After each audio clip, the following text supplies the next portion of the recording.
Okay. Hi guys, this is Chris TVPH. Good morning, good afternoon, and good evening. Okay, today ang pag-uusapan po natin is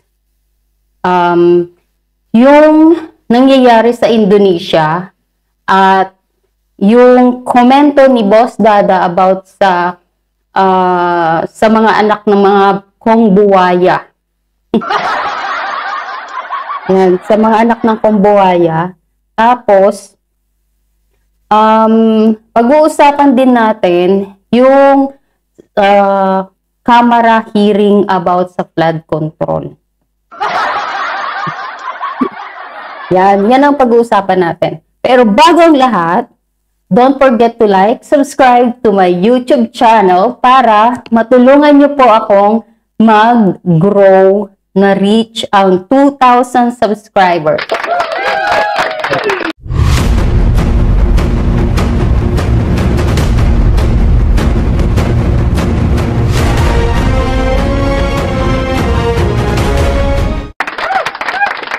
Now, yung pag-uusapan po natin today is yung nangyari sa Indonesia. Yung nangyari po sa Indonesia is may protest po ngayon sa nagaganap since August 25 pa sa Jakarta, Indonesia. Ano bang nangyari doon? Bakit lumabas ang mga tao at nag-protest, sinunog yung bahay ng mga lawmaker, di ba? Kasi mga guys, ang nangyari is may isang food delivery motorcycle taxi driver na aksidente, na involved ang pulis nila.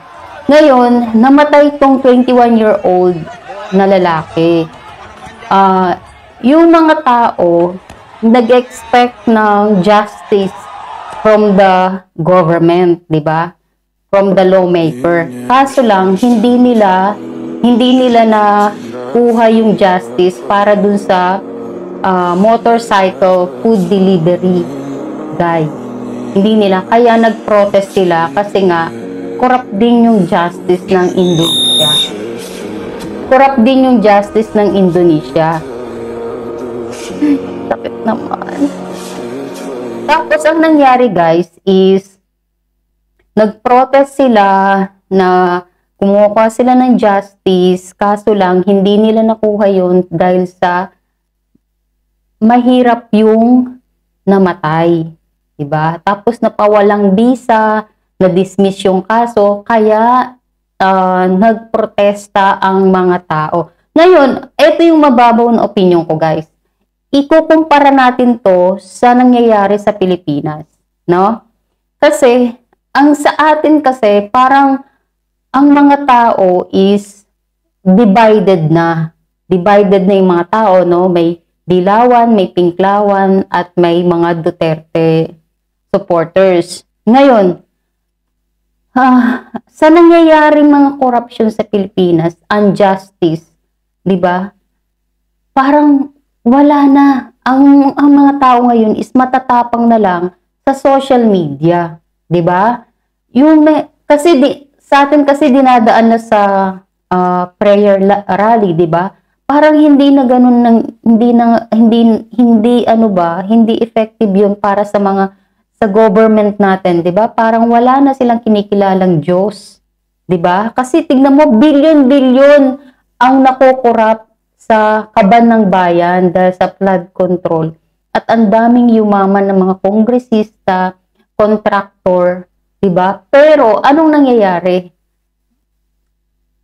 Kumbaga, hindi na effective yung prayer rally, diba? Kahit nasabihin ni PRRD na kumalma lang, ganyan, parang hindi na siya effective para sa mga kongresistang to kasi makakapal na yung mga mukha nila, pati sa kontraktor. Tapos, ang ginagawa nila sa hearing is dinidikit nila sa Duterte ang flood control anomalya ng flood control. Dinidikit nila sa Duterte. Kumbaga, pinapalabas nila ang corruption sa flood control is involved ang mga Duterte. Diba? Ito yung kalokohan ng Kamara hearing about sa flood control.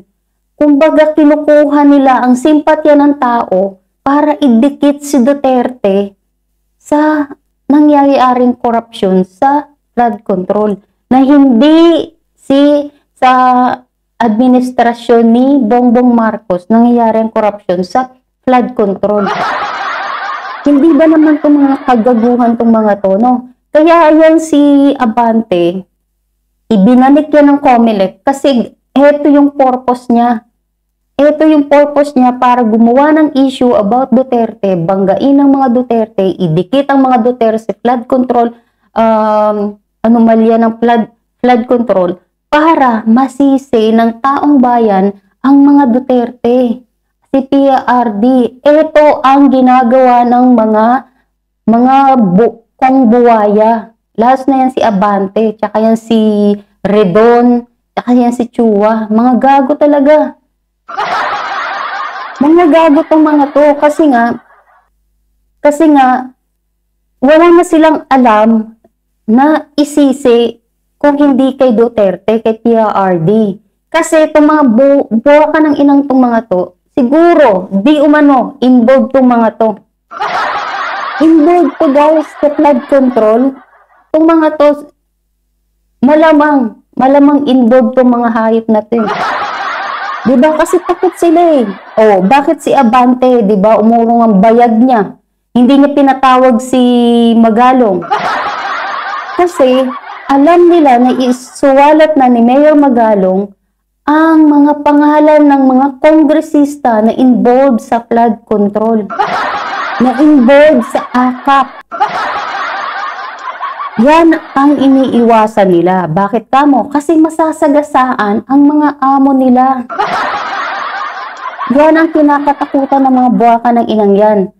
At pag hinayaan nila si Magalong umupo dyan sa kamara, mayayari sila kay Tamba.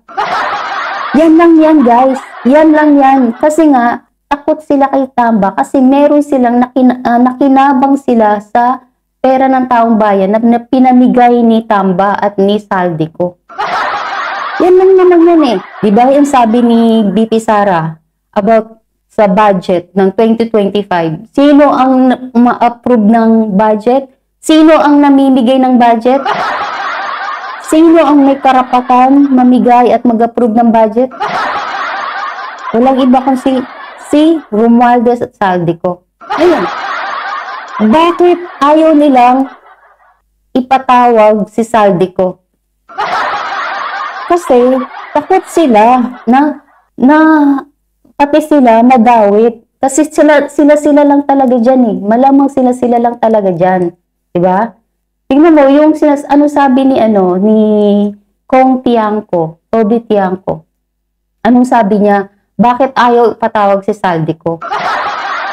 Diba? Tapos sinaharang nila ngayon na kesyo wala naman daw request, na ganyan chuchu. Kasi takot yung mga buwaka ng inang yan. Takot ang mga yan. At malamang-lamang na ito guys, hindi na mahagilap si Saldico. Hindi na nila mahagilap si Saldico. Matalino ang buwaka ng ina eh. O bumili ng sariling private plane, di ba? O para any moment, pwede siyang lumipad kung saan niya gustong pumunta. Matalino, no? Matalino. Matalino talaga. Diba? Ngayon, bakit? Tingnan mo, si Princess Abante, diba? Ang tinitira niya si BP Sara pa rin. Pinang-ina. Yung mga bashers na sabi nila, si BP Sara is kawatan dahil sa 125 million na budget na binigay ng buwakan ng inang bangag Bongbong Marcos na yan, na siya mismong nag-approve. Na, kumbaga, konting panahon na lang, matatapos na yung, yung 2025. Ay, 2022. Magti-2023 na. Matatapos na. Kumbaga, matatapos na yung, diba? Tsaka nila ni-release yung 125 25 million kay BP Sara. Of course, syempre, bago pumasok ng panibagong budget, syempre, si BP Sara, kailangan iaano niya na yun, gagastusin na yun, kumbaga ilalaan na sa mga project niya. Diba? Pero ang bilyon, trilyon na winaldas ng administrasyon na to, hindi sila umiimik. Wala silang pakels sa nangyayaring korupsyon nung 2025 budget. Bakit tama? Kasi sila ang nakinabang ng 2025 budget. Nantakin mo, hindi na itong mga walang yan to, hindi na awa sa taong bayan na lumulusong at nagkakaroon ng alipunga. Nagkakaroon ng alipunga, kakalusong sa baha. Sila, nasa Pajero, nasa mamahaling sasakyan sila, nasa magarbong bahay sila, nasa third floor na bahay sila, na hindi sila nababaha. Diba? Ganyan kakurap ang ating bansa. Ganyan kakurap ang ating administrasyon. Gising na tayo, guys. Gumising na tayo. Nakikita nyo ba ang Jakarta? Kung gaano nila ipaglaban sa korap na gobyerno ang delivery. Delivery guy lang to, delivery guy. Motorcycle delivery guy na nasagasaan ng pulis at namatay.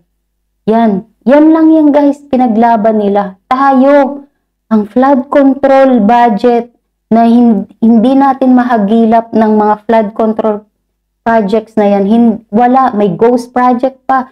Wala, tahimik ang Pilipinas, tahimik ang tao. Nasaan? Nasaan na? Matatapang lang tayo sa keyboard. Yan lang, social media na lang tayo matatapang. Wala na. Wala nang boses ang Pilipinas. Alam na. Nakikita nyo ba? Tignan nyo, panoorin nyo tong video na to about sa Jakarta. Talagang maano kayo kasi matindi ang galit ng taong bayan sa kanila, diba? Food delivery lives matters na. Dati sa Amerika, Black Lives Matters. Tama ba? Diba? Kaya sabi ko sa inyo, guys, ang tema ng bansa natin ngayon, palubog. Hindi na tayo pasulong. Paano tayo paurong? Dahil sa korupsyon. Dahil sa korupsyon, paurong tayo. Diba? Dahil sa korupsyon, paurong tayo. Yan. Diba? Kaya, wala na tayong maaasahan pa. Yung kamera, yung investigasyon na yan, ang kakabagsakan yan, si PRRD. Ang kakabagsakan yan, si PRRD ang may kasalanan. Sa panahon niya nangyari yung mga korupsyon sa flood control. Kasi tingnan mo yung mga statement ng mga iniimbestigahan. Yung district engineer, di ba? Ano sabi niya? Kapanahonin 30, yung 2019, ganyan. Mga baka na 2020 yun, ganyan. Mga baka ng ina talaga mo. Mga gago talaga. Birin mo, mantakin mo. Si Diskaya. Diba? Si Diskaya. 2020, na blacklist yan eh. Na blacklist yan siya. Tapos, noong 2022 lang daw sila nakakuha ng major project sa DPWH. Yan, 2022. Kasi nga, pinagbigyan na sila ng administrasyon ni Marcos. O, diba? Tapos, ang daming mga project na hindi natapos. Na ghost project. Ay, mataba. Sino ba yan? Ang inang mga yan, no? Talagang binabagsak na nila kay PRRD. Sinasabi ko sa inyo, guys, etong mga taong to, ang hearing ng mga kongresista about sa flood control project is, ang ending niyan si PRRD. Ang ending niyan si BP Sara. Malamang yan. Saka si Kong Kulong, yan. Number 1 nilang titirahin dyan si Kong Kulong. 'Di ba? Ang mga Duterte talaga ang bagsakan yan. Wala nang iba. Yung resulta ng Congress hearing about sa flood control, putang ina, mga Duterte yan. Mga Duterte, ano nila dyan, isisingit talaga nila yung Duterte, lalo sa PRD. Diba? Ngayon, pag-usapan naman natin yung kay Amy, about sa sinabi niya na plano talagang iluklok si Boying Rimulya. Ito na guys ang sinasabi ko. Pag yan si Boying Rimulya naging ombudsman, wala na, tapos na. Hawak na talaga ng mga Marcos lahat.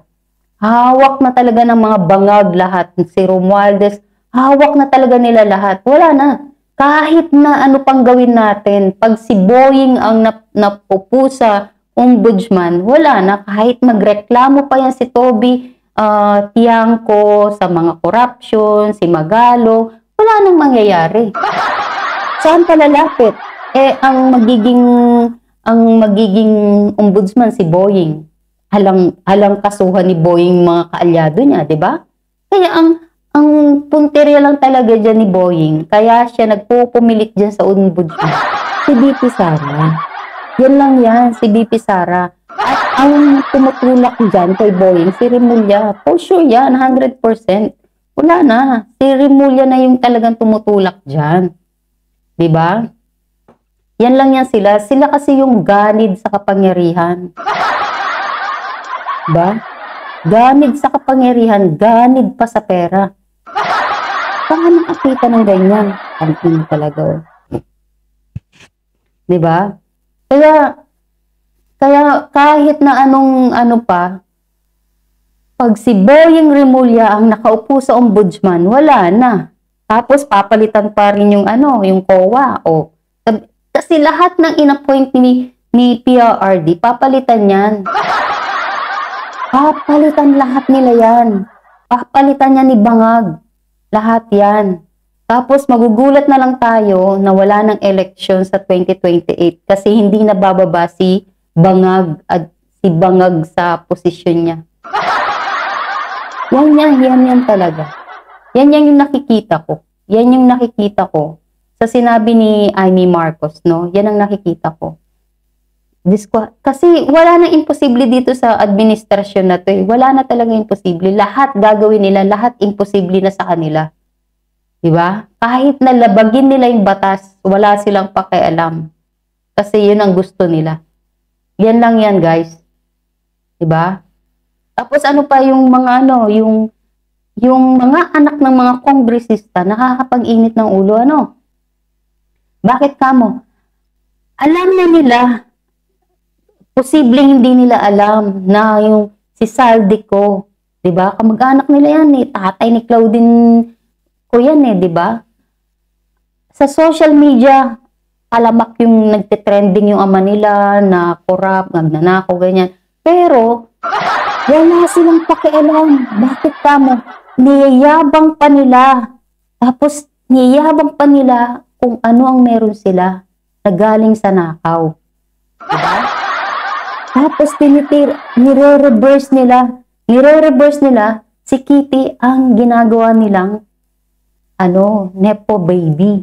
Diba? Si Kitty, tinitira nila si Kitty. Hindi nila alam si Kitty is maraming business si Kitty. Talagang hardworking yung bata para lang magkaroon ng mga mamahaling gamit. Diba? Alam mo, sa totoo lang guys, nakakasawa na yung nangyayari sa Pilipinas.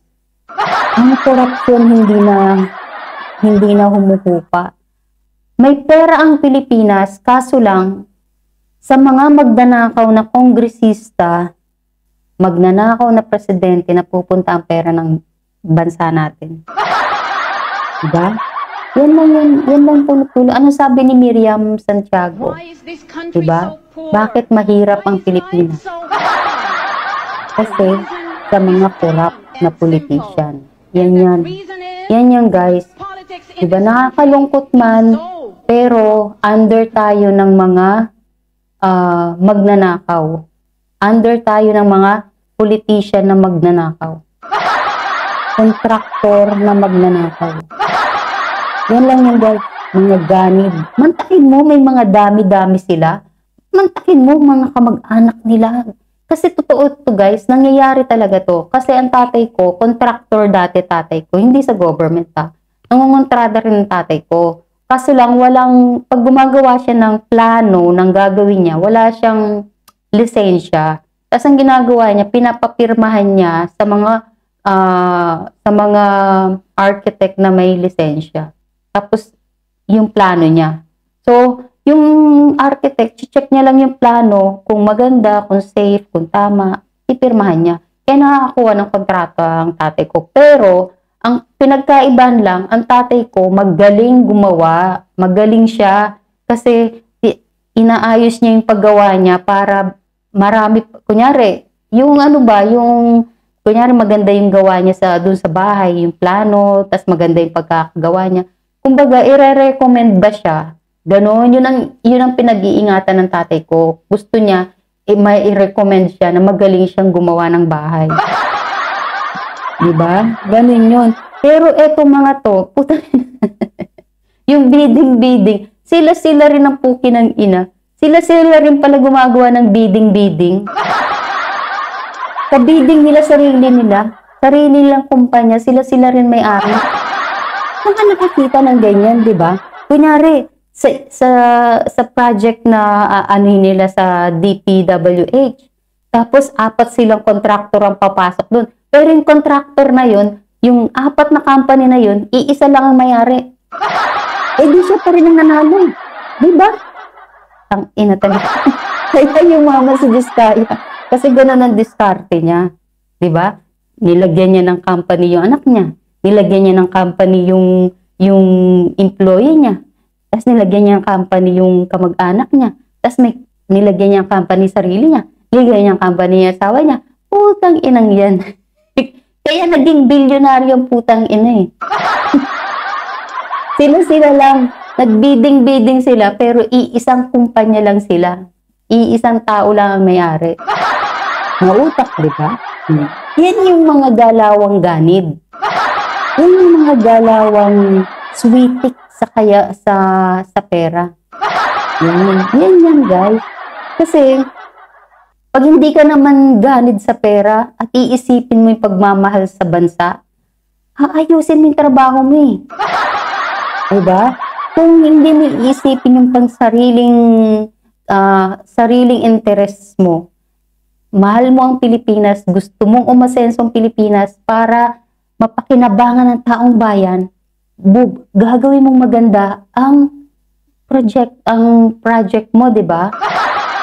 Para mapakinabangan ng tao. Kung may puso ka, diba? Kung may puso ka na gusto mong umasenso ang bansang Pilipinas at yung project na gagawin mo is mapapakinabangan ng tao, kung yun ang iisipin mo, diba? Pero mga boka ng contractor na to, ang iniisip nila, magkapera sila. Paano sila magkapera? Diba?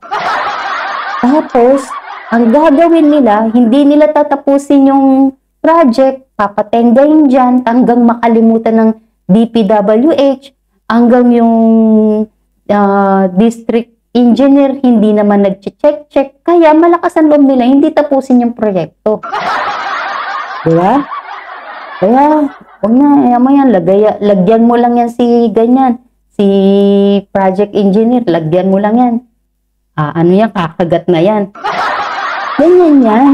Huwag na tayo magbulahan. Kasi ganyan talaga yung kalakaran sa Pilipinas.